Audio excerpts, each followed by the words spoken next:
Ce que nous réclamons, que ces syndicalistes-là, ils n'ont qu'à se taire. S'ils peuvent nous rendre service, les populations de Ziguinchor, c'est se taire et de retourner travailler. C'est vrai. Parce qu'aujourd'hui, si des jeunes se manifestent et venir me chercher pour me dire que général, il faut parler, qu'est-ce que je vais faire? Je ne veux pas laisser des jeunes qui travaillent à l'hôpital aller contre certains qui travaillent à l'hôpital. En tant que responsable, je ne peux que demander à l'autorité d'appeler ces syndicalistes-là de cesser leur mouvement pour que vraiment qu'il n'y ait pas de problème. Il y a évidemment ceux qui sont à la porte, ceux qui sont à l'hôpital. Il faut aller les vérifier. Je crois qu'il y a 4 à 5 syndicats à l'hôpital. Je ne crois pas à leur idéologie. Je crois à l'idéologie des réformateurs. Nous nous sommes inspirés sur les conclusions des assises nationales, dialogue, concertation, respect de l'autre, changement de comportement, nouveau type de Sénégalais. Et nous nous sommes inspirés de Cheikh Anta Diop. Le soubassement de la pensée philosophique de Cheikh Anta Diop se concrétise par un mouvement, une volonté et une nécessité de décolonisation de la pensée afin de nous libérer de la pensée philosophique de nos anciens colonisateurs. Eux, ils doivent changer de comportement s'ils veulent vraiment que ça change. Voilà le problème. Il faut qu'ils changent de comportement. Le Sénégal émergent, c'est l'ordre et la discipline. Et c'est aussi le respect de l'autorité. Un dernier mot à leur endroit, c'est de cesser ce qu'ils sont en train de faire. De cesser ce qu'ils sont en train de faire, de retourner de travail et de se taire. Parce que les populations de Ziguinchor, quand ils vont se lever, lundi matin, on appelle toutes les populations de Ziguinchor à se lever. Parce que nous n'allons pas permettre. Nous n'allons pas permettre. Parce que nous avons ce qu'on appelle les principes généraux des réformateurs. C'est l'ordre, la discipline, l'hygiène, la sécurité et le travail. Et nous défendrons ce qui nous semble être vrai, nos principes. Le bac, c'est le premier diplôme universitaire. Ça veut dire qu'il y a un continuum au plan pédagogique. Et de ce point de vue-là, avec le système LMD, le profil compte beaucoup et joue un rôle très important dans le bon choix de l'élève pour la poursuite de ses études universitaires. C'est pourquoi nous avons jugé bon de les accompagner en fonction de leur profil, mais surtout en présentant les possibilités, les potentialités de formation au sein de l'institution universitaire Sansec de Ziguinchor. Parce que très souvent, les élèves ne sont pas très informés de l'offre de formation locale, au point de choisir Dakar, Saint-Louis, Thiès, voire même Bambey, alors qu'il y a des formations qui sont très bonnes au niveau des Ziguinchor. C'est pourquoi la première étape, c'était de les informer, mais surtout de les accompagner dans le remplissage des rubriques de Campus N pour leur préinscription. Le bac, c'est un visa pour aller à l'université, mais ce n'est pas le seul élément important pour faire ses études à l'université. Il y a les notes de chaque matière et les notes vont impacter le choix de la filière que l'on veut faire. Si je prends le cas de médecine, eh bien, on regarde simplement physique-chimie, maths et SVT.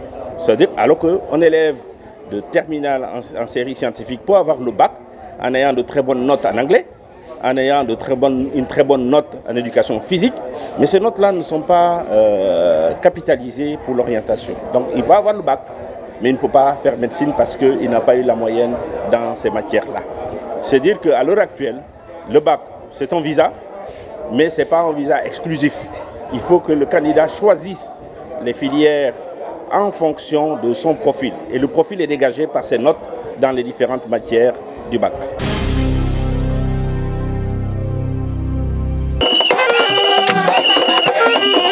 En première heure, Bendoula et Cap Skirring ont tenu un match époustouflant.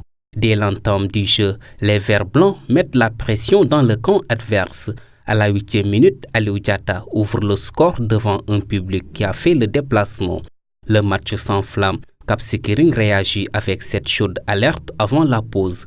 En seconde période, Bendoula baisse d'intensité et le Cap Skirring reprend le match à son compte en se procurant quelques rares occasions. Le match s'en tient là, le score final 1-0 en faveur des Verts blancs. La dernière affiche de la soirée a opposé Soukou Papaye à la Renaissance. Ce derby entre ces équipes qui ont l'habitude de croiser le fer est resté équilibré jusqu'à la fin du temps réglementaire. Les deux équipes se sont départagées à la séance des tirs au but remportés par Soukou Papaye par 6 tirs à 5. Les Bleus-Blancs rejoignent l'AIC Bendoula pour la grande finale prévue demain samedi au stade Aline Sitoé Diatta.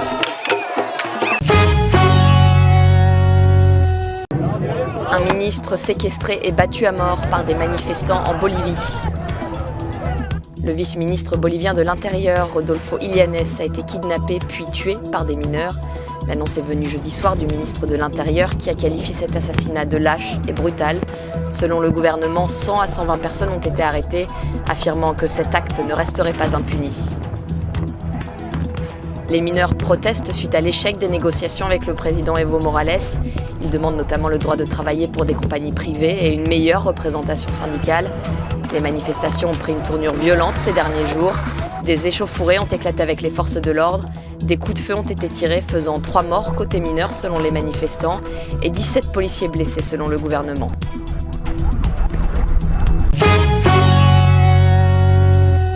Près de 48 heures après le séisme, les sauveteurs s'affairent, plus que jamais. Ils savent que les potentiels survivants ne pourront tenir encore longtemps.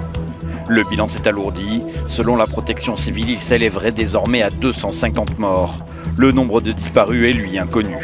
Face à l'ampleur du drame, le Conseil des ministres a déclaré l'état d'urgence dans les régions touchées. Une première enveloppe de 50 millions d'euros issue d'un fonds d'urgence va être débloquée par l'État. En conférence de presse, Matteo Renzi, le Premier ministre, s'est montré très impacté. Le premier mot qui me vient à l'esprit est émotion. Une émotion profonde, de la douleur à cause de ce qui est arrivé. Et pour les victimes. Quand le sort divise les familles, c'est toujours quelque chose de difficile à accepter. Nous sommes des humains, avant d'être des hommes politiques.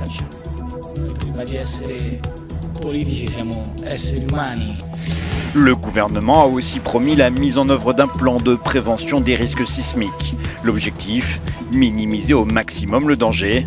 Plus facile à dire qu'à faire dans un pays qui connaît un puissant séisme tous les 10 ans.